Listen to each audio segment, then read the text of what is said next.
Coucou à toi qui m'écoute. Donc aujourd'hui, je suis à mon jour 4 du jeûne de 7 jours que j'ai commencé. J'ai pris mon dernier repas dimanche soir et je vais normalement me réalimenter tout doucement à partir de lundi. On verra ça, on verra ça la semaine prochaine. En début de semaine, en début de semaine de préparation, c'est-à-dire la semaine dernière où j'ai supprimé tous les glucides, je pesais en sachant que le jeûne n'est pas un objectif pour maigrir. D'accord, juste un petit rappel. En début de semaine de préparation, donc au jour 1, je pesais 88 kg 500.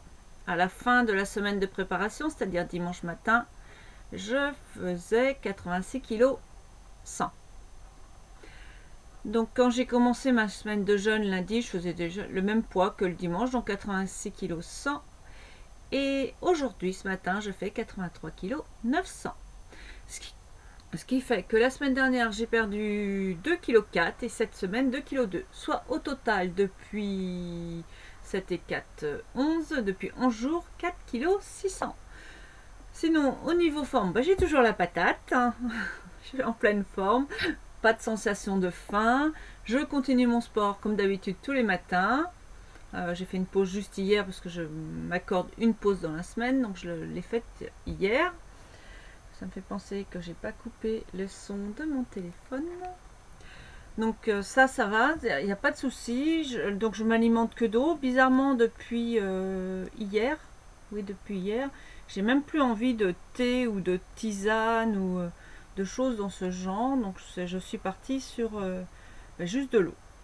Donc peut-être que dans la journée j'aurai envie d'un thé ou d'une tisane, mais pour l'instant c'est que de l'eau. Voilà, donc c'est vraiment une expérience jusqu'à présent qui se passe vraiment très bien. Donc pas de mal de tête, pas de problème de quoi que ce soit, sauf la langue chargée, mais apparemment c'est normal puisque c'est le corps qui évacue, donc du coup qui se nettoie, puisque la base, si j'ai fait le jeûne, c'était pour nettoyer mon corps, le régénérer, le désintoxifier. Donc ça c'est normal. Donc voilà. Et puis ce qui est très étonnant, c'est cette non-sensation de faim, surtout. Bon, sinon, je te prévois 3 tirages de cartes de ce jeu-là. Donc je te laisse choisir la carte numéro 1, la carte numéro 2 ou la carte numéro 3. On fait une pause, le temps que tu choisisses. On inspire et on expire.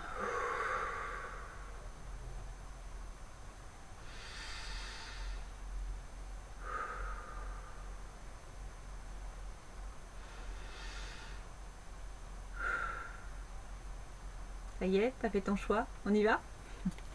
Alors, carte numéro 1, transmuter. Tu as le pouvoir de transformer chaque chose, de percevoir positivement ou avec neutralité une situation, mais surtout de transmuter ta peur en petits moments de courage quotidien. Tout est question de penser. À toi de voir si tu vois la situation en négatif ou en positif. Si tu as envie d'une situation qui est désagréable, à toi de voir si tu veux en faire quelque chose de positif ou si tu veux que ça te tire vers le bas. C'est ton choix. Donc, transmuter. Alors, on passe à la carte numéro 2, qui est se séparer. Elle est belle en plus. Se séparer, lâche prise, laisse aller et défais-toi de cette personne, de cette situation qui te tire vers le bas. Mets de la distance, éloigne-toi, envole-toi vers la meilleure version de toi. Ça rejoint un peu la carte précédente. C'est que effectivement, quand tu n'as pas de prise sur une situation, que tu n'es pas maître, mais qu'elle te déplaît, eh bien lâche prise, laisse aller. Et défais-toi donc effectivement de cette personne ou de cette situation qui te tire vers le bas. Si la situation te tire vers le bas et que tu n'es pas du tout maître de cette situation, eh bien mets de la distance, éloigne-toi. Envole-toi vers la meilleure version de toi-même. D'une situation, d'un moment désagréable, c'est l'univers, entre guillemets, l'univers, ou comme tu l'appelles comme tu veux, qui te le met sur ton chemin et que c'est pour aller vers quelque chose de positif. En fait, quelque chose de négatif, en premier abord, avec le recul des années après, ou des mois ou des semaines, peu importe, tu vois que c'était quelque chose de positif pour toi. Voilà la carte numéro 2. Et on passe à la carte numéro 3. Se laisser bercer.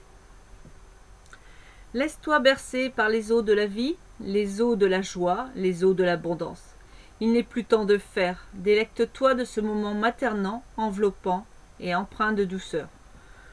S'accorder des pauses à un moment quand tu as mis tout en action, quand tu as fait tout ce qu'il fallait.